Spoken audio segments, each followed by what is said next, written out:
السلام عليكم ورحمة الله وبركاته. الحمد لله وحده والصلاة والسلام على من لا نبي بعده. أما بعد فأعوذ بالله من الشيطان الرجيم. بسم الله الرحمن الرحيم. সম্প্রতি গোপালগঞ্জ নিয়ে একটা গোলযোগের মতো অবস্থা সৃষ্টি হওয়ারই কথা, কারণ পূর্বের যে ফ্যাসিস্ট স্বৈরাচার সরকার ছিল তার বাড়ি হচ্ছে গোপালগঞ্জ। এই কারণে গোপালগঞ্জ নিয়ে গোলযোগ সৃষ্টি হওয়াটা স্বাভাবিক বিষয়। কিন্তু গোপালগঞ্জ নিয়ে কিছু কিছু প্রশ্ন থেকে যাবে, যেমন হচ্ছে গতকালকে বা আজকে দেখলাম আমির হামজা সাহেব তিনি গোপালগঞ্জকে 4 ভাগে বিভক্ত করে দিতেছেন। গোপালগঞ্জ জেলার নাম পাল্টিয়ে শুধু নাম না, আমার মনে হয় জেলাকে 4টা আশপাশের জেলার ভেতরে ভাগ করে দিলেই ভালো হয়। বিশেষ করে নড়াইল, ফরিদপুর, এরপরে মাদারীপুর, বরিশাল, এই 4টা জেলার ভেতরে 4টা আসন আছে, 3টা আসন আছে। 3টা আসনকে 3 জেলায় ভাগ করে দিলেই তো এই জেলা শেষ হয়ে যায়। এই জেলা আমার মনে হয় মানচিত্রে না থাকাই ভালো, একটা অভিশপ্ত জেলা। এই অভিশপ্ত জেলাকে বাংলার মানচিত্র থেকে মুছে 63 জেলা কেমন যেন ভাগাভাগি শুরু হয়ে গেছে। দ্বিতীয়ত হচ্ছে এটা বুঝলাম গোপালগঞ্জের নাম পরিবর্তন করলে ভালো। আমি আমার নিজের পক্ষ থেকে আমি গোপালগঞ্জের নাম পরিবর্তন করলে আমার কাছে ভালো, কিন্তু তিনি বলেছেন গোপালগঞ্জ নাকি অভিশপ্ত। এই যে অভিশপ্ত শব্দটা তিনি উচ্চারণ করেছেন, তাকে আমি বলতে চাই, আপনি কোন কথার ভিত্তিতে বললেন গোপালগঞ্জ অভিশপ্ত? কোনো হাদিস কোরআনের দলিল তো আপনার কাছে অবশ্যই নাই, কারণ বিশ্বের ভিতর সবচেয়ে বাজে জায়গা ছিল সৌদি আরব। সেইখানটাকে হুজুর আকরাম সাল্লাল্লাহু আলাইহি ওয়াসাল্লাম কখনো অভিশপ্ত বলে নেই। তিনি দাওয়াতের কাজ করে গিয়েছেন, তার ফলশ্রুতিতে আমরা দেখতে পেয়েছি সেখানে সোনালী যুগের আবির্ভাব ঘটেছে। কিন্তু আপনি দাওয়াতের কাজ, আমার মনে হয় না যে আপনি গোপালগঞ্জ সেরকম ভাবে দাওয়াতের কাজ করেছেন। তার আগেই আপনি অভিশপ্ত বলে দিয়েছেন। এটা আসলে আপনার বুদ্ধির ঘাটতি আছে কিনা আমার জানা নেই, তবে এই কথাগুলো আপনাকে অনেক চিন্তা ভাবনা সতর্কতার সাথে বলা উচিত ছিল। আচ্ছা, গোপালগঞ্জ অভিশপ্ত বুঝলাম, আপনারা কি যুদ্ধের সময় 1971 সালের যে ঘটনা, সেইখানে বঙ্গবন্ধু শেখ মুজিবুর রহমান, জিয়াউর রহমান, তারপরে মাওলানা আব্দুল হামিদ খান ভাসানী, তাজ উদ্দিন আহমেদ, এদের অবদান কি কখনো অস্বীকার করতে পারবেন? পারবেন না, অবশ্যই পারবেন না। কারণ মুক্তিযুদ্ধে এই 4 জন ব্যক্তি বা এদের সাথে আরো কিছু শেরেবাংলা একি ফজলুল হক, বিভিন্ন ব্যক্তিবর্গ যারা ছিলেন, তাদেরকে যদি বাদ দেওয়া হয় তাহলে দেখবেন যে মুক্তিযুদ্ধে কারা, এখানে আসলে দেশটা স্বাধীনে কাদের অবদান ছিল? কাদের অবদান ছিল বলেন? কাদের অবদান ছিল? এটা একটা প্রশ্ন আমার জাতির কাছে। দ্বিতীয় কথা হচ্ছে গোপালগঞ্জ অভিশপ্ত।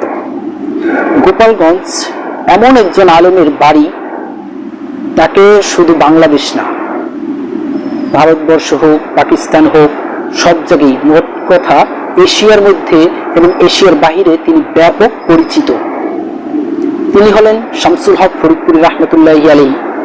অবশ্যই এ ব্যাপারে সমস্ত আলেমগণ একমত। তো তার বাড়িও কিন্তু গোপালগঞ্জ। আচ্ছা, একটা ন্যূনতম একটা ছোট একটা বিষয় আমি বলি। আমাদের গ্রামের নাম হচ্ছে পূর্ণবতী, কোটালীপাড়ার একটা গ্রাম। তো এই পূর্ণবতীতে আমি মাহফিলের সময় একটা লিস্ট করেছিলাম যে আমাদের এখানে ছাত্রবাদে শুধুমাত্র আলেম আছে কতজন। তো আমাদের এই ছোট্ট এলাকা থেকে প্রায় 25 জনের উপরে আলেম আমরা নাম তৈরি করতে পেরেছি। এরা কি সবাই আওয়ামী লীগ করে? এরা কি অভিশপ্ত? সাধারণ আমার ছোট একটা গ্রাম পূর্ণবতী, ছোট একটা গ্রাম, এই গ্রামের কথা বললাম। আমাদের গোপালগঞ্জে একেবারে মাদ্রাসা বলেন, মসজিদ বলেন এবং ইসলামের প্রতি মানুষের ভালোবাসা বলেন, এটা অবশ্যই আছে। এখন বলেন তাহলে ভাই, গোপালগঞ্জ থেকেই তো স্বৈরাচারের আবির্ভাব, স্বৈরাচার গোপালগঞ্জ থেকে শুরু হয়েছে।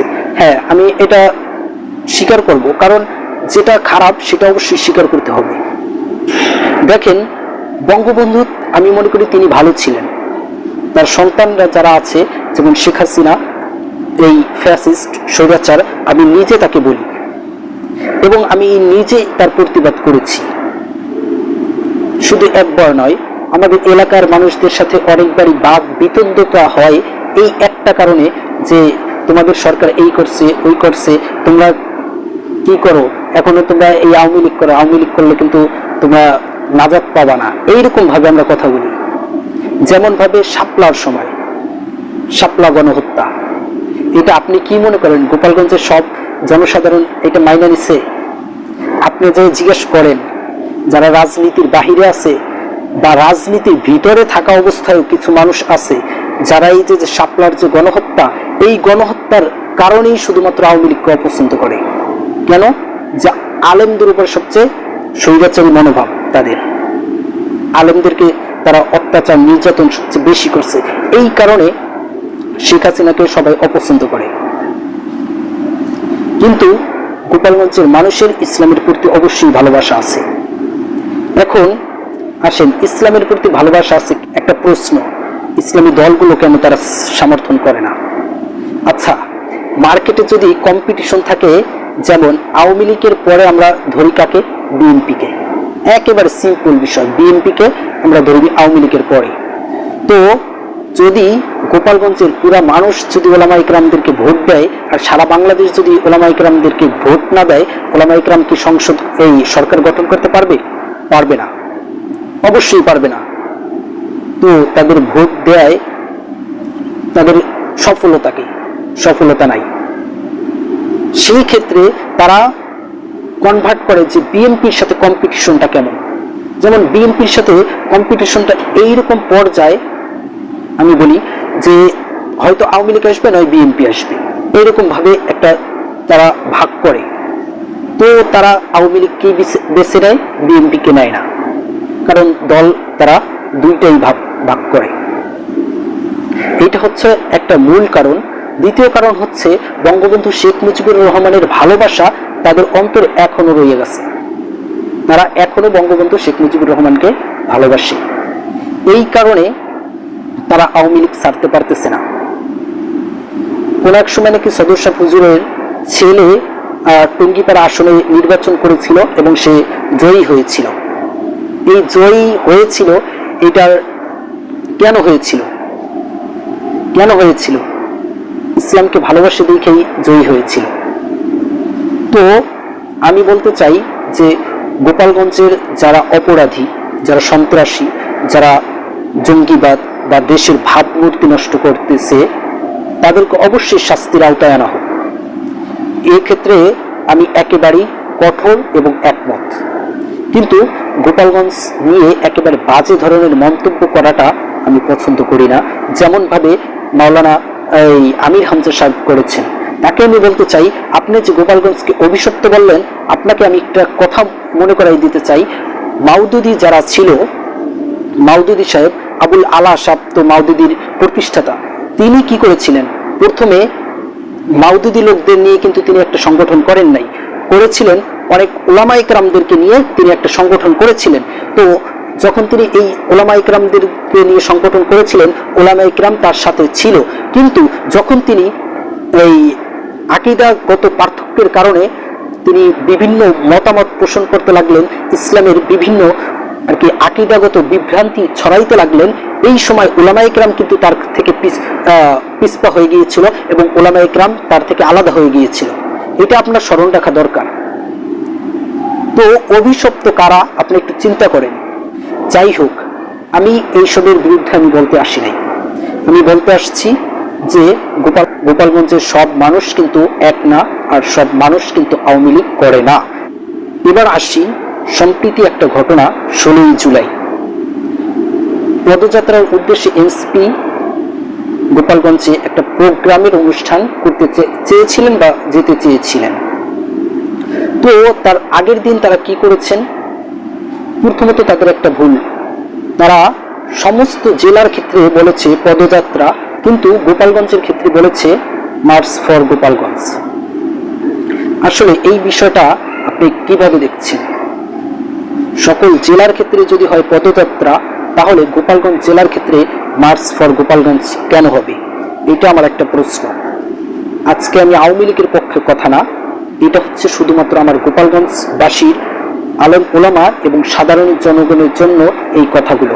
দ্বিতীয় কারণ হচ্ছে বঙ্গবন্ধুর 32 নম্বর বাড়ি ভেঙেছে, সেটা আমরা দেখেছি, কিন্তু এখন তার সমাধি যদি ভাঙে, একটা যেহেতু ভেঙেছে আর একটা ভাঙতেই পারে, সেক্ষেত্রে গোপালগঞ্জবাসী আপনাদের বিরুদ্ধে অবস্থান নিয়েছে। অবশ্যই সন্ত্রাসী কর্মকাণ্ড এগুলো, কিন্তু এই কর্মকাণ্ডের ভিতর আমার জানা কথা, বা আপনারাও জানেন যাদের সাধারণ নলেজ আছে রাজনীতি নিয়ে, যে গোপালগঞ্জে গেলে একটা অঘটন ঘটতে পারে। যেমন ঘটছেই, আপনাদের উপর হামলা করেছে, তারা এখনো পর্যন্ত গোপালগঞ্জে মৃত্যুবরণ করেছে 5 জন। এই যে তারা মৃত্যুবরণ করলো, এই মৃত্যুবরণের দায়ভার কারে নেবে? কে নিবে? কে নিবে এই দায়ভার? হ্যাঁ, স্বাভাবিক কথা, তারা সন্ত্রাসী, তারা মারা গেছে, তাদের কোনো বিচার কার্য নাই। একজন সন্ত্রাসী বিচার কার্য নাই বুঝলাম, আপনার তাদের তো একটা বিচার তাদের পেন্ডিং এ আছেই, একটা বিচার কিন্তু তাদের পেন্ডিং এ আছে। সরকার যদি এইটাকে দমন করতে না পারে, সরকার কিন্তু আপনাদেরই। আমি অবশ্যই এটা মনে থেকে বলতে পারি যে সরকার আপনাদের। আপনারা একটা কথা বললে সরকার সেটা শুনে, তাই আপনারা কেন আগে ক্লিন না কইরা আপনারা সেখানে গেলেন? আপনারা ওইটাকে ক্লিন করেন, তারপরে আপনারা ওইখানে যান, অথবা আপনার এমনভাবে প্রশাসনিক ব্যবস্থা নিয়ে যান যাতে তারা টু শব্দ না করতে পারে। আপনারা কেমন যেন তাদেরকে দাওয়াত দিয়ে এনেছেন, এটা আসলে আমাদের কাছে খারাপ লাগার বিষয়। আমি বলবো গোপালগঞ্জবাসী এখানে ভুল করেছে। তারা তো ভুলের উপরই আছে। তারা একটা ফ্যাসিস্টকে, যে সরকার তাদেরকে রেখে পালিয়েছে, এমন সরকারের জন্য তারা উঠে পড়ে লেগেছে। যাই হোক, কথাগুলোর ভিতর অনেক আলোচনা রয়েছে যেগুলো অনেকের ভালো না লাগতে পারে। অবশ্যই এগুলো আলোচনা সাপেক্ষে নেবেন। যদি কোনো ভুল হয় আমাকে বলবেন, অবশ্যই যদি আমি এটা মানার মতন হয়, ভুল হইলে আমি ওইটা মাইনা নিব এবং সংশোধন করে নিব। আমি আমার গোপালগঞ্জবাসীদেরকে বলবো যে আপনারা এই ফ্যাসিস্ট বা স্বৈরাচার সরকারের পক্ষপাতিত্ব না করে আপনারা কোনো একটা ইসলামী দলকে পছন্দ করে নেন। যেমন হইতে পারে সেটা ইসলামী আন্দোলন, অথবা হেফাজতে ইসলাম, অথবা অন্য কোনো ইসলামী দল, যেটাকে মানুষ সমর্থন